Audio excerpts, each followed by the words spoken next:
مرحبا، كيفكم؟ هلا نحن عم نقدم تقرير عن إعاقة الصم والبكم، فممكن نسألكم سؤال؟ تفضل. هلا برأيك في اختلاف بين الشخص الأصم والشخص العادي؟ بعتقد ما في اختلاف، لا من ناحية جسدية ولا من ناحية فكرية. وانت رأيك لا لا، انا عكس رايك. انا بقول انه في اختلاف من ناحيه، هلا من جسديه اكيد لا، بس انه مثلا فكريه اكيد انه استيعابه قليل بيكون هيك. حبينا نسأل أمين سر جمعية رعاية الصم في دمشق عن سبب تداول العالم أنه الصم بيظهر على وجوههم شيء من نوع العدوانية أو العصبية. فشو رأيك؟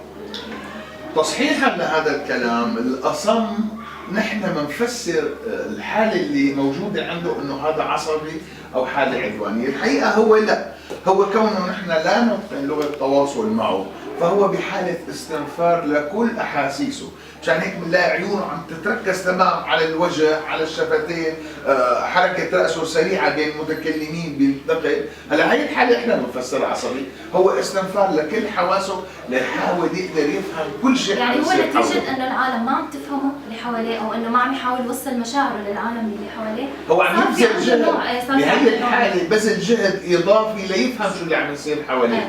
هلا بذل الجهد هذا بيطلع التنقل السريع، الاستنفار بالرؤية بهي نحن بنفسرها انه عصبي او فنحن بنحس انه على وجهه انه في نوع بس هو ما له عصبي. هي ابدا تفسيرنا لها بنميز بين العصبيه والعدوانيه، هو ما له عدواني، هو عصبي لانه نتيجه انه هو مو عصبي، هو مستنفر بكل احاسيسه ليقدر يفهم ما بيدور حوله. الظلم والتجاهل اللي يمارسه المجتمع على الشخص الأصم وتجاهل مشاكله شكل عنده حافز ليكتسب مهارات بالمجتمع يثبت وجوده داخل هذا المجتمع. تعلم اكتساب المهارات بيشبع الدوافع الشخص الأصم وبيخليه يوصل لتحقيق أهدافه. معنا الأستاذ عبد الرزاق البيطار، رئيس الفرقة الفنية في جمعية الصوم رعاية الصوم. بس نسألكم سؤال أستاذ بيطار.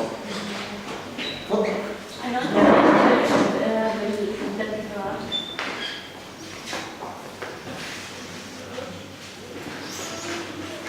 يعني صار له أكثر من 35 سنة بموضوع الدرس، طبعا كان صغير هو.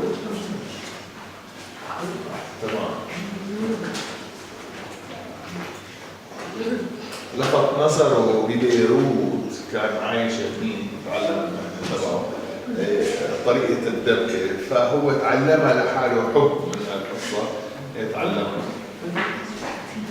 لما اليوم مهرجان عالمي للصم، فشاركوا فيها وكانت فرقة المسرحية موجودة وأخذت المركز الثالث عالميا. تمام.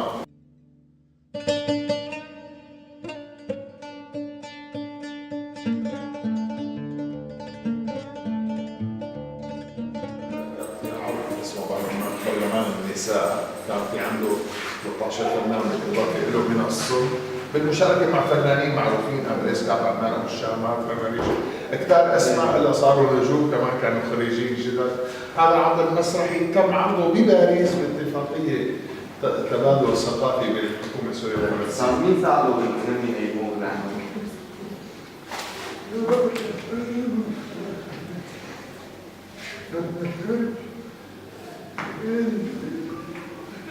الحقيقة ما في معلم مباشر له، بس هو كان يحب يروح حفلات، يحب يروح مسارك، شو اللي يقدر يلقطه يتعلم ويحاول ينسق الخطوة الحركة، فكان هيك يعني يحاول هو يرتب يرجع يتدرب عليها، بعدين لأتقنها صار هو المدرب لها. طيب شو الصعوبات؟ أبدا ما حيتعلم، هو كان ايه يجمع لحاله. هو أمي لم يعرف لا يقرأ ولا يكتب. شو الصعوبات اللي واجهتك يعني؟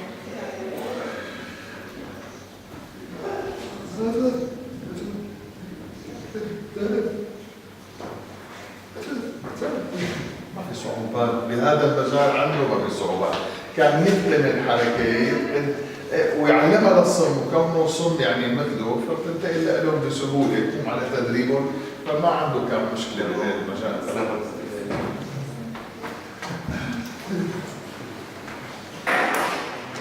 استاذ هيثم، كيف بتلقى الاسم المعروف؟ هو بتلقاه نفس الانسان طبيعي ولا بحاجه لمعامله خاصه؟ هلا اذا كان مصدر المعلومه من اشخاص مثله صم بيتلقاها بكل سهوله، اذا كان مصدر المعلومه من اشخاص سامعين هو بحاجه للغه اللي بيتقنها، يعني بيتم التواصل معه من خلال اللغه اللي بيتقنها اللي هي لغه الاشاره. طيب برأيك أستاذ هيثم شو هو العمر المناسب حتى الطفل الأصم يفوت المدرسة؟ يعني ممكن هو يفوت نفس الإنسان الطبيعي بعمر مثلا السادسة يكون صف أول بالرغبة بالعمر 4 سنين ولا هلا طالما نحن عرفنا انه عنده هي المشكله الاعاقه وقدرنا نتواصل معه فهو يعامل كمعامله الطفل السامع تماما، يعني ممكن في عمر الاربع سنوات يدخل روضه اطفال وبعمر الست سنوات يدخل المراحل الابتدائيه، وموجود كثير مثال عنا معاهد الاعاقه السمعيه 6 سنوات يكون صف الاول.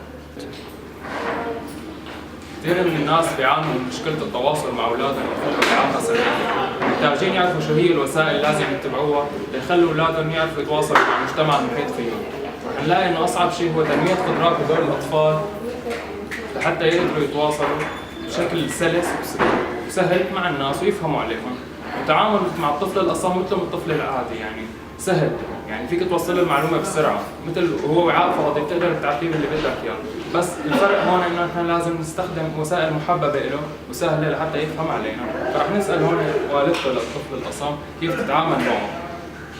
لو سمحتي نحن كناس طبيعيين كيف نقدر نتعامل مع الطفل الأصم ونوصل له مشاعرنا أو يعني اللي بدنا إياه؟ أول شيء لازم نخلي الطفل يتعلم كيف يركز مع الشخص اللي قدامه، يركز بعين الشخص اللي عم يحكي. وهون عندي طريقتين، الطريقة الأولى هي الطريقة التحفيزية اللي بيتعلم فيها الكلام حرف حرف. تمام. وبتعتمد على الطريقة اللي بيطلع فيها الحرف. وهالشيء ممكن يكون صعب عليه، هيك عندنا الطريقة الثانية هي الطريقة التركيبية، هي أسهل، بعلمه الكلمة الكلام يعني بنلفظه كلمة كلمة عن طريق إشارات ثابتة بحركات الشفاه. نعم شكرا. لو سمحت انت كانسان طبيعي كيف تقدر تتواصل مع طفل اصم؟ هلا انا برايي انه احسن شيء نتواصل مع طفل اصم هو لغه الاشاره، ولغه الاشاره معروفه على مستوى العالم وصايره لغه مثل اللغه العربيه واللغه الانجليزيه حتى لقاموس على مستوى العالم. طب انت في احكي عن كيف عم تقدر تتواصل معه؟ هو كيف عم يفهم عليك؟ هو يمكن متعلم من أهله.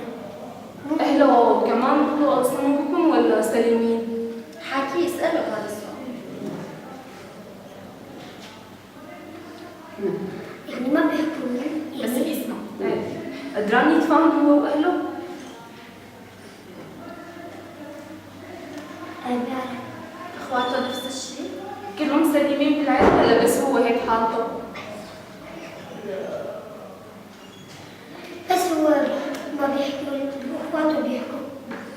ليان صعوبة بالتعامل معه؟ تمام ما في صعوبة.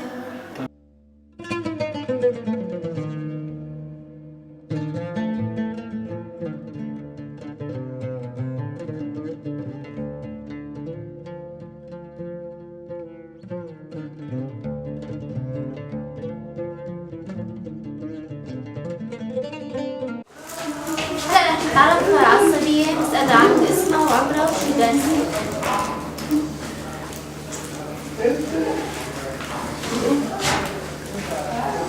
هبة ملحق عمرها 27 سنة.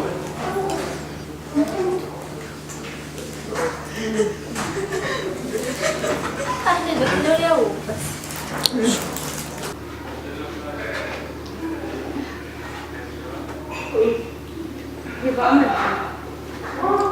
ممكن تسأليها إنه هي بتقدر تتزوج من شخص عادي.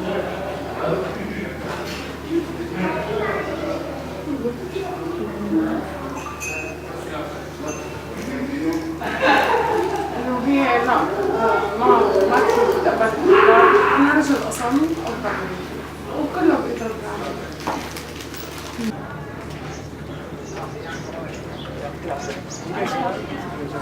نحن عم نحكي عن الصم بشكل عام، فأنت مستقبلا إذا نويتي ترتبطي محتمل ترتبطي بشخص أصم، في عندك أي مشكلة؟ بعتقد ما بعرف هذا السبب انه هن ما عندهم مشاعر، بس بعتبر انه الزواج مسؤولية كبيرة ما يعني ممكن اتبنى الطفل بس انه اتجوز واحد ممكن يطلعوا اولادنا هيك يتحمل مسؤولية اكثر. نظلم شخص مثل ما مستحيل ما لا. الأصم هو الإنسان فائد السمع اللي لدرجة إنه مستحيل يفهم الكلام المنطوق، وأكبر ظلم ممكن تتعرض له هي الشريحة من الناس لما بيفكروا إنه يدوروا على شريك عمرهم، بالأخص لما بيكون اختيارهم لشخص سوي بيسمع مو مثل فئته، ومحتمل فورا نشوف يعني تعابير الرفض على الطرف الآخر، محتمل يكون في رفض جاري حتى لهي الفئة. وهلا نحن رح نسأل شاب عن رأيه بالموضوع.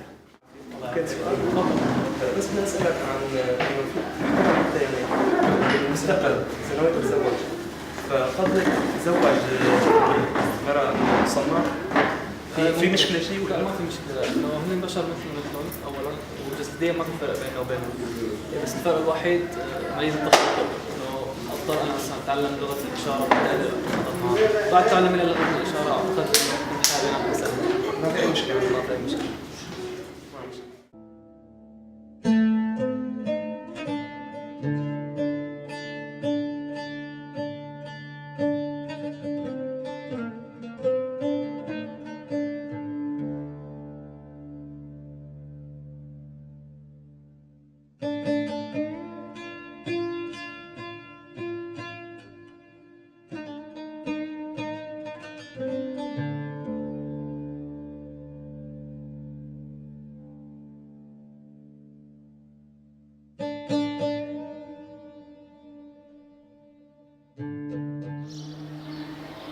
يمكن تصحى بيوم من الأيام تلاقي الأصوات اللي كانت تملى حياتك صارت نقطة صمت، ويمكن تيأس توقف حياتك، بس وحده الامل والتفاؤل هو اللي بيخلينا نكمل حياتنا.